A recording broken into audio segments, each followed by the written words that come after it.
Welcome into episode 98 of the Godly Young Men podcast. Today we are talking about leadership.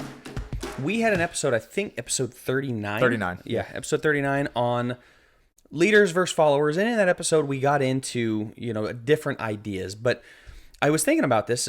I've had a lot of leadership thoughts on my mind. And of course we got a new president elected and he's going in and establishing his cabinet. Something that hit me is, he gets Pete Hegseth, I think the guy's name is, and there's others that are going in, and everybody goes, are they going to make good leaders? Can they lead this position? Can they lead in this position? Are they qualified? And I got to thinking, there's a lot left on that bone of leadership going back to episode 39 that I think we can get into. Yeah, well, what we talked a lot about with that first episode back, and I think we actually, funny enough, with your shirt, we followed it up with an episode on Deion Sanders. Yeah, that's right. And why he was an effective leader. We are recording this on Saturday before the Heisman has been chosen, just so you're aware. So this is, 4 days before draft? Surely he's getting the Heisman. So he better get the Heisman. Travis Hunter, for all you non-football fans. Yeah, there you go. If he doesn't, I'm going to look like an idiot with this shirt. But this is before it has been chosen. It's still a pretty cool shirt, even if he doesn't win it. But he's talented guy. But anyway, what we talked a lot about with that episode was more so just why you as godly young men should kind of take on certain leadership traits, specifically within your family as a husband and a father, because we made the point that whether it be in the church or in an organization, like not everybody can be a leader. So like if you're a part of a big corporation, you may just not be cut out to be a leader. Or in your church, like not every guy there is spiritually cut out to be a leader. But we kind of pointed out that, with your family, you should have certain leadership traits. What we didn't talk much about though, Joe, was kind of the dangers of being a follower, specifically among your peers. And Joe kind of had the idea for this episode because it is very serious in the sense of young men, 15 to 25, specifically that range. There's a lot of peer pressure at times, and you can get into a lot of trouble being a follower. Yeah, I mean, I could share countless stories of young men who just ruin their lives by being followers, by not stepping up and going, hey guys, maybe we shouldn't do that. Maybe we should do this instead. That's even soft pedaling leadership. Instead of it, guys, we're going to do this, or I'm not doing that. It's like, what if we did? They don't even ask. Maybe they just go headlong. I mean, I've lost friends, I've lost guys in literally their lives because they went along and did something stupid. I can think of 3 right now of people that severely messed up their lives, and I heard another one this week. Young underage drinking taking place, and choices were made that I think if somebody had taken a leadership position and said, we're not going to do this. We're not having this, or we're not doing this right now. Something would have been, like lives would have been changed. Something that was terrible would not have happened. And so this is very real world consequences here. That's why this matters so much. As you go, does it really, really matter? Like, yeah, it does, because of all of these stories that I'm not going to, I know we have some people that actually watch this that I'm sure can relate to it, but other people that I know their stories potentially of what's taken place and how difficult some of these challenges can be. And so it's not like I'm going to use names or anything else. And I even have my own stories of times where I followed, and I've told them on the podcast before, that didn't turn out well for me either. And so this is very relevant for that reason. The example that I think of, and I'm all of a sudden realizing my mic not be close enough. Hopefully that wasn't too bad for the start of the episode. But the example I'm thinking of, Joe, do you remember the viral story probably 2-3 months ago now of the kid that jumped off the cruise ship? Did you ever see that story? I don't think so. It's tragic. Basically, it was a 6-7 second video clip of a kid being shouted, encouraged on by all of his high school buddies or whatever. They were on a cruise ship, pitch black in the middle of the night, jumps off, never found his body. There's video too, like it looked like there were sharks around him. It wasn't confirmed, but literally a cruise ship, middle of the night where it's pitch black out, kidding me? Jumps off because his friends are like, it was basically a dare gone wrong. But his friends were like shouting him, encouraging him. He jumped off, never seen again. I mean, the sharks might not have happened, but for all he knows, he probably drowned. And like, nobody in that circle of friends was like, maybe this isn't such a great idea. Yeah, that's exactly our friends, it. About to die, but just being stupid. Everybody following, nobody stepping up and leading. And so that's kind of where my mind went. It's just stuff like that. And that was just a tragic story. They were just on I think it was a senior trip. And so, yeah, like to Joe's point, there's a lot of stories you could tell, whether it be in the news, people's own personal stories. And what we are calling you as godly young men to do, specifically with your peers, is be a leader. Yeah. Like we kind of talked in the episode last time about how not everybody's got to be a leader. I don't know if we've changed our stance necessarily. It's kind of interesting, but like I am going to be teaching Jackson, among your friends, be a leader. Don't be bossy. Right. Don't be the everybody's got to do what I want to do type of leader. That's not what I'm talking about, or that's not what we're talking about, I should say, but more so just lead with your actions, lead in behavior, lead in Absolutely, good qualities. Don't be always following everybody else. The difference that I would say is not everybody's cut out to be like a major leader in the church, an elder or whatever it is. Not everybody has the leadership qualities to become the president. Like, we realize Or even that. in your job. Or again, even yeah. in your job. Not everybody's going to be the CEO. They're not going to be the boss. This is one that I think every godly young man needs to be striving for. And you may be in a group of friends, and I've been in a group of friends where it's a godly group and I don't feel pressure to have to really step up and lead. We're saying, we realize the average situation, you're probably going to be around some knuckleheads. You're going to be around some people that make dumb decisions. That's part of life. I had my hockey buddies. Not every decision they made was fantastic. And so it took, as we've talked before, I've talked about this before, it took my mom and dad really pressuring, putting that on me of like, you can't be a follower in this situation because they're trying weed, they're getting into porn, they're getting all these other things at hockey. And you have to lead in that moment. So when I'm around my church buddies, when I'm around you, when I'm around my brother, whatever it is, like, I don't have to step up in that situation. It's really being aware of whatever the situation calls for. But with your hockey buddies, the situation called. Correct. Called for it, It called for somebody to take a leadership stand. That we used to, they talk about, like, we go on the road and play in different states and such. We're going to go TP the hotel. Like, no, we're not. We're not. And some of them went and did it anyway. But, like, you have to be willing to stand up and say, we're not going to do that. That's a really bad idea. Stupid stuff, and they're a young teenage. And so there may be people looking at it going, really, that's the fun, or what's the problem there? It leads to, like, where does it end, I guess, would be the question that I'd ask. Yeah. Okay, it's TPing a hotel now. Now it's somebody jumping off a cruise ship. Like, where does it end in that? If you're willing to give in to peer pressure here, at what point is it going to be too far for you? We're not, we're not anti-fun. We're not anti in having a good time. Enjoy. What we're anti is stupidity. Right. Like, just don't be stupid. Exactly. Don't make stupid decisions, and you'll be fine. This is kind of something we've talked about before, on different episodes. But it really speaks to the heart of, once again, just, are you going to step up and be a leader and say, well, we're not really going to do that? And we're going to get more into that a little bit later in the episode, but that's what we're talking about. Are you going to follow your peers making dumb decisions, passing the vape around, passing the porn around, whatever it is, or are you going to step out and be a leader? And here's the thing. Leadership in a business or even in the church, I guess, in some ways, like, leadership can be glamorized sometimes. With peer pressure, it's often not, because you're often having to challenge everybody else. Does that make sense? Like, it's not like you're stepping up into a position of glamour and power. Oh, I'm going to be the leader. In a lot of cases, especially if you do what we're talking about, which is kind of pushing back on people being dumb and stupid, you might get ostracized at first, or you might get looked at as like, who do you think you are, type of thing. And so it's not just this position of privilege or power, really, like it might be in a corporation or something like that. It's going to take you stepping out on a limb in a lot of instances.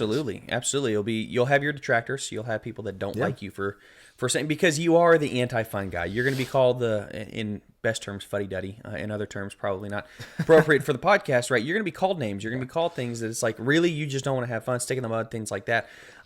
You got to be willing to take that on. That's part of leadership, is being willing to stand up to the pressure.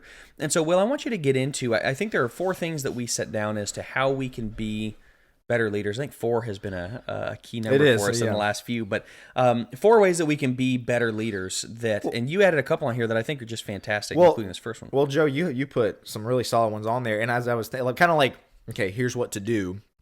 And as I was thinking about it, I moved one to the first slot, because I think before you can be a leader among your peers, you have to be somebody worth following. That's so good. Reading a leadership book right now, and it's primarily talking about within a company, like organizational leadership, leading people, coaching people. So not really technically what we're talking about with friends and such, but they're harping on that a lot in the book about you have to be someone worth following. Nobody's going to want to follow somebody who is not worth following. And so that's a very generic statement. I hate people who just make statements like that and then move on. Okay, next thing. It's like, okay, well, let's define that for a second. And so, Joe, I will ask you, and then you can ask me, and we can kind of go back and forth. How do you be somebody worth following? I purposely didn't put anything down here because I kind of wanted us to just throw it out there and talk about it. What does that look like? Like, how if I'm telling a 17, 18-year-old, hey, among your peer group, you need to be somebody worth following, what do you think that means? I think that's a great question. The first thing that stands out to me, the first thing I thought when I saw that, when I saw you put that down, you have to stand out from the crowd to a certain degree. Now, if the crowd's going along, doing well, then okay, I guess that's fine. Again, you don't necessarily have to take the leadership stand. Guys, follow me. This is not the alpha. This is not the, showboat, look at me. Clown, right? Of like, that's what a leader. No, what we're saying is you're willing to stand up, and the last one's really going to be the key as we get there, number 4. But as far as it goes with being somebody worth following, I think you have to emulate, first off, Christ. Emulate things that are worth emulating, right? And Christ is the one we're following. Paul says, be like me as I am like Christ, right? We want to have that where we're like Paul, who's like Christ, or whatever it may be. So I think knowing who you're emulating in that moment, the other thing that hits me on being somebody worth following is, once again, being willing to, like, standing up to your friends and having a posture. And this is almost esoteric. It's kind of difficult to get in this. You have to have a posture of confidence in yourself. Like, if you're the slouch guy that's like, you have to know what you're about. Hey guys, we really shouldn't do that. Like, nobody's going to pay attention to you. You have to know what you're about. You have to be somebody that is confident, that they look at and go, and it doesn't mean you have to be 7 feet tall. It means you have to stand proud and say, okay, that guy knows what he wants in life. And that's what stands out to me, at least. There's a charisma and a magnetism to this idea of guy, and we've talked about this before for sure, about like guys that just kind of walk into a circle of people, and they, like, even without doing it intentionally or even talking a lot, they just have a charisma, magnetic, force about them where it's like, I kind of want to be like that guy. And there's an element of that. Know what you're about. I was going to say the other thing, you got to have your stuff together. Got to have your stuff together. Like, by that I mean you can't be the guy that's leading your peer group and not doing dumb stuff, but man, the rest of your life's kind of in shambles. Again, you're looking at porn, or you are just sloppy with, you don't exercise, sloppy with the way you eat. You're not very spiritual. You don't take yourself seriously. Don't take yourself seriously. Hygiene, like we could throw a million examples out there. You have to have your stuff together. It doesn't mean you got to be perfect. Doesn't mean you just have to be this, model of a guy who always makes the right decisions and who always is just perfectly dressed and perfect. Like, not saying that, but especially if you're towards the later end of your teenage years, again, 18, 19, into your 20s, you really need to have your stuff together in the sense of, you got good habits in place, you exercise, you're somebody who, again, does not appear sloppy, you take yourself seriously. These things matter. A lot of people in the church don't think that it does. Like, it's all spiritual. Spiritual stuff does matter. It's the most important. Sure. But this other stuff does too, and it's just human nature. If I have somebody looks sloppy, presents poorly, like you say, kind of the slouchy thing, or, I can tell he doesn't really have good habits in place, maybe he doesn't do well in school, whatever, I'm sorry, I'm not going to be inclined to follow that person. Right. I'm just not. And maybe that's a me problem, but I truly don't think it is. There is once again, an element of, I want to follow people who are worth following. And so all of these things we're talking about, I think, go into that. We had we call it, in my family, there's a kid when they were growing up named Jacob Cisneros. My siblings had, when they went to school, before we were homeschooled, they went to school, and everybody thought this kid was it, man. Like, he was him, as they say. He's him. And it was all fluff. There was no substance there at all. But man, he walked around with this swag, and everybody's like, "Oh, Jacob," and falling all over themselves. And so we call it the Jacob Cisneros syndrome in my family. It means nothing to anybody else, but that's what it. You think he'll ever watch this podcast? And then yeah, seriously, he's like, "Are you kidding me?" Yeah, no, he's probably making his millions somewhere. But no, I mean, he had that magnetism there, and it was the way he carried himself. He didn't even have the substance behind it. That's what the rest of our podcasts are about. 97 before it are having substance behind it. But he had that swag that people look at it and go, man, I'm following him. So if he asked kids to do something, or when I went to the playground, everybody wanted to be like him. Everybody wanted to play with him. There is a magnetism. Some people have it, some people don't. That's okay. But we're calling on you to be the type of person that's worth following, where you do hold yourself with some confidence. You do have your stuff together where people look at it. And so what I would say is, if you don't know what that looks like, find somebody you think is worth following in your life and say, what do they do? Yeah. What do they have, and why are they worth following? Is it just because of the charisma they have, or is it because they have some substance there that you want to follow? So that'd be the number one thing, is be someone worth following. I love that addition. I think, just very quickly, I think my mind went to sports. I mean, you could talk about Dion, for example. I think he's got a few things he should probably get together a little bit. But like, I think about like Patrick Mahomes, very well known, obviously best quarterback in the league right now. There have been a lot of really talented guys who are just kind of knuckleheads, just idiots. Johnny Manziel, I think of. Even like Joe Namath was kind of known as back in the day as like a big party guy. Boy, and, goodness, there's a lot. I can't even think of any modern examples. But Cam Newton would be another. But like, Patrick Mahomes is not like that. He is not only the most talented player that walks on the field every Sunday. He's married. He's got kids. He's got a stable home life. He's not out breaking the law. He's not out at clubs every single night. Like, he is somebody worth following. I don't know like what he does in the privacy of his home, but like, you know what I mean? Right. Like, his teammates can look at him and go, he's not acting like an idiot on the weekends, Yeah. and he's the most talented guy. I want to follow that guy. I want to be like, and you see that. Like, he's a very good leader on the football field. There's a lot of people like that versus the guy that's just really, really talented, but to your point, no substance, or is just kind of an idiot otherwise. Same thing with LeBron, politics aside. The guy has never really been in any major scandal at all. He's got his wife, he's got his kids. Like, again, maybe there are stories about him being at whatever party type of thing. At the end of the day, No blemish right now. no blemish up to this point, which is fantastic. And so when he walks in the locker room, the guy spends $1 million a year on his body. You don't think that's somebody worth emulating? The guy is the guy opening the gym and closing the gym, basically, because of how hard he works. Even at his age, that's somebody worth following because he puts the work in, and people can see that. Same thing with Patrick Mahomes is he's not losing credibility. We talk about this in the home, where once you lose your moral authority in the home, the credibility points and the credibility, like, it's shot. People aren't going to give it to you, and your wife is going to have a difficult time giving you credibility if you lost the moral authority, which is why porn is such a big deal. You cheat on your wife, or you have porn, or you have all these, major vices or whatever else. Even if you're the guy that plays video games 8 hours a day while she makes the money, you've lost credibility. She's not going to follow you. This is the same thing with peers, is when it comes to being a leader, you have to protect your credibility at all costs. Because the moment it's gone, earning that back is really, really hard. So, number 2, I'll get to number 2. We're going to have to speed around it. And we took a lot of time on I don't want to spend long on this one, actually, because we've talked about this so much. But be intentional.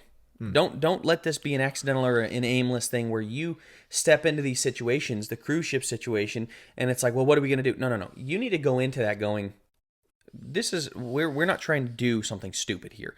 We're just enjoying the night. Like, I'm going to be intentional with my night where I'm going to step out. We're going to enjoy the cruise. It's very nice. The problem with this is somebody goes around and goes, well, what if you jumped off? And it's like, yeah, what if I do? And then he ends up not. I'm assuming, I don't know. I didn't even know this story, so this is tragic. But there's no intentionality there at all. Whether you want to call that it was an accident, for sure, but there's such an aimlessness about this that a young man loses his life, sounds like, because everybody's aimless there. Nobody was intentional on, hey, what if we did this? Because, you look at it, so many guys get in trouble when they just unknowingly walk into things. And there's only so many things you can plead ignorance to and go, I didn't know. The older you get, the less credibility that holds. Speaking of credibility, people are going to look at you and go, you're supposed to know. Yeah. Whether you knew or not, you're supposed to know. Better. You know better. And so many guys with their friends, there's no intentionality in what they're doing, and so they just go from place to place. It's the same thing with four-wheeling.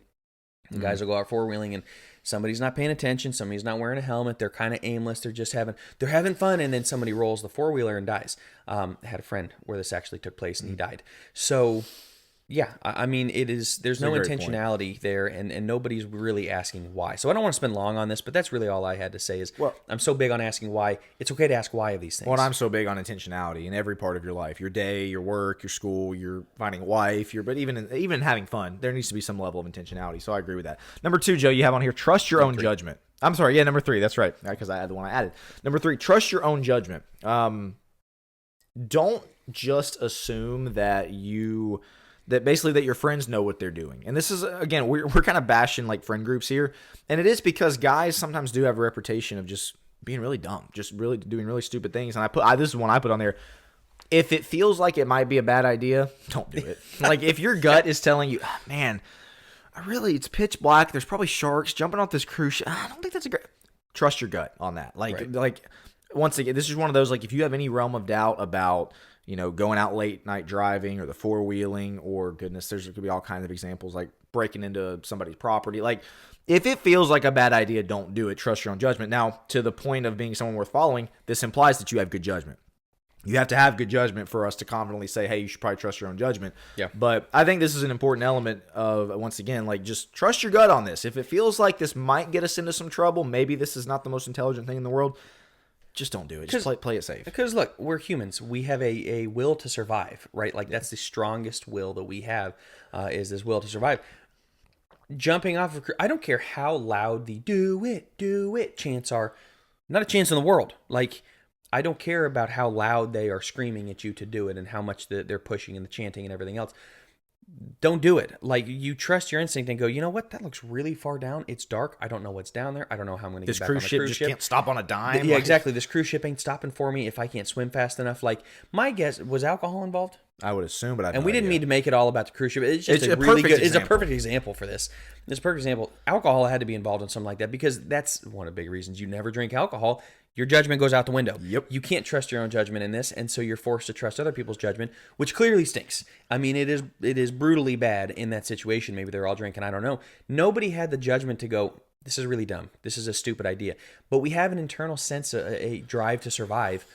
So trust your survival instinct. Trust your, I like that you put that down. Like, if it feels stupid, don't do it no matter how embarrassing it's going to look like, oh, chicken. I'd rather hear chicken than be put in a casket. Is really what it comes down to. And it's not always that serious. We don't want to it's not always that serious with friends. You may be called chicken, but you know what? Maybe your life isn't on the line. Your reputation might be on the line. If the cops bust me doing this, or if my parents catch me doing this, or other people's parents, or the principal, or whatever it is, my reputation, my credibility is out the window, and all because I wasn't willing to stand up to a couple knuckleheads calling me chicken. Yeah, thanks. I'll take that one. Right. Yeah, exactly. I don't have a ton to add on here. I mean, I just think that you do have to have, once again, that confidence in yourself to say, I really don't care what these guys think about me. If it's going to be a stupid idea, I'm just not going to do it. Yeah. And maybe it is a matter of we're telling you to be a leader and kind of influence other people. Maybe they go ahead and do it anyway. Right. That's ultimately not really up to you and not really your control. But what you can control is, I'm going to stand up and not do that. I'm going to not do the stupid thing. I'm not going to participate in this. And that's really all we're calling you to do in this instance is just, once again, just don't be a follower. Right. Don't be a follower with those types of things. But Joe, you had on the kind of the bottom here of this section, the idea of having your own standard, not just going off of others. I really wanted to make sure that you got time to talk about that, because I do think that's really important in this section. Yeah. If the standard that you hold is like what everybody else thinks, you kind of take a consensus. This is what low testosterone males do, right? Like they look around and they go, okay, which way is the wind blowing? What do you think? Like, yeah, exactly. Oh man, everybody's doing it. Yeah, okay, let's do it. They have no standard of their own. They're always bumming off of somebody else's standard. Then they get married. They're bumming off their wife's standard. You know, whatever she wants. Okay, honey, I guess I'll do it. And so they never have a standard of their own. And it starts with their friends. Do they hold themselves to a high enough standard where it's like, I'm not dipping below this. You want me to do that? I'm not doing it. You want me to lie to my parents? I'm not doing that. You want me to do X, Y, Z? So the leadership element is really being able to have your own standard, to set the standard and to keep it. And not only to keep the standard, to stand up for that standard. I'm not dropping below this. And somebody tries to drag you down, whatever it may be, peer pressure wise, or just the leader is somebody who is able to impart his standard to others, whether they agree with it or not. This is where we're going. This is the vision. This is my standard. I'm not dropping below it. And if you're going to consistently ask me to drop below it, we're not friends anymore, right? We're not friends. I'm done with this relationship, because your standard matters to you that much. So when we talk about trusting your own judgment, you have to trust that my judgment is good enough, and we build judgment through hanging around wise people and asking lots of questions and knowing your why and things like that. So if you trust your judgment, if you don't trust your judgment, it's best to stay away from knuckleheads until you learn how to have judgment. But if you do, then you can have your own standard and you can stick to it, and you can actually hold conversations about why this standard matters so much to you.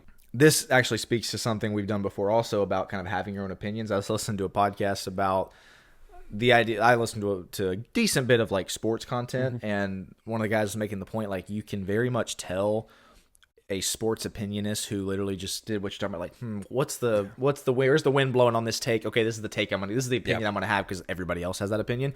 And then you can tell the people who are like, man, that's a little bit out there, but they really believe it. It's like, that's their original take. Oh yeah. And I think similarly with kind of what you're talking about here of have your own standard, have your own thoughts. Like, you don't always have to go with what everybody else thinks about said issue, or everybody else thinks this about, has this opinion, but, okay, I guess I should. Like, don't be a contrarian, but it's okay to have your own thoughts and to have your own standards. Again, like, I just think that's an important element of being a godly young man, is like, just because your circle of friends has this take doesn't mean you have this take or this opinion or this whatever. And so, yeah, that's important. Joe, let's get to the last thing here as we're getting close to time. So we talked about the idea of being somebody worth following, be intentional, trusting your own judgment. I think ultimately what this comes down to is you just need to be a tone setter among your friends. Like, again, leader might not be the best word. We certainly don't want you to be a follower, but like, I think where my mind ultimately went with this is you need to be a tone setter among your friends. We've talked about this in the terms of family before. The husband and the father is the tone setter, the culture setter. But specifically among your friends, you need to be the type of guy that ultimately kind of sets the tone of like certain things you're not going to do. We're not going to make those kind of jokes. Man, people start making jokes, kind of gets a little coarse, whatever. Like, you know what? we're just not going to make those jokes. We're not going to look at girls in that way. We're not going to talk about females in that way. Like, goodness knows, high school guys can really get off the rails talking about girls, looking at girls, objectifying girls. You need to be the tone setter in your circle of friends, your little group or whatever, that when maybe it starts going that direction, say, all right, guys, that's enough. That's really not appropriate. And again, you're going to get looked at and labeled as like, really? Are you kidding me? Right. Like, how lame. You got to rise above it. But if you repeatedly are setting this tone, and if they're good enough friends and you guys have a good enough relationship, hopefully that will, again, grow leaps and bounds in the sense of like they'll realize, man, I guess we just shouldn't do that kind of thing. If they're kind of fake, shallow acquaintances that just want to do stupid stuff, then maybe they're not the friends you should have anyway. But Joe, what else would you have on here? Like, just setting the tone, I think, is really, really important. Yeah. I same thing. We're not going to look at that on our phones you have down here. I think that's great. We're not going to cheat in school. We're not going to cheat on that test. Everybody's passing the answer. Yeah, that's right. Guys, we're not going to do that. But it's not just about what we're not going to do, because sometimes, again, you're going to get that reputation. Yeah, you always just come down on us. No, we're going to pay attention in worship and to participate in in singing and things like that. I'm going to take we're going to take notes during the sermon. Yeah, exactly. We're going to participate and be engaged in Bible class. Like, whatever it is, it can be so easy to just, once again, just kind of tune out and not pay attention. Like, no, that's not what we're going to do. Yeah, that's exactly it. We're going to be diligent, hard workers. We're going to work hard on that test. Let's get together and study, guys. Let's cram on Thursday night. We got a big final coming up on Friday. How about everybody come over to my house, or we'll meet at the library, or whatever it is. You can be the plan guy. You can be the tone setter that says we're going to diligently work hard on this test. And be the guy that's pushing everybody to be better. We're going to treat people kindly. We're going to respect the elderly. We're going to take care of that person. We're going to take care of this. We're going to treat this woman as a sister in Christ rather than a piece of meat.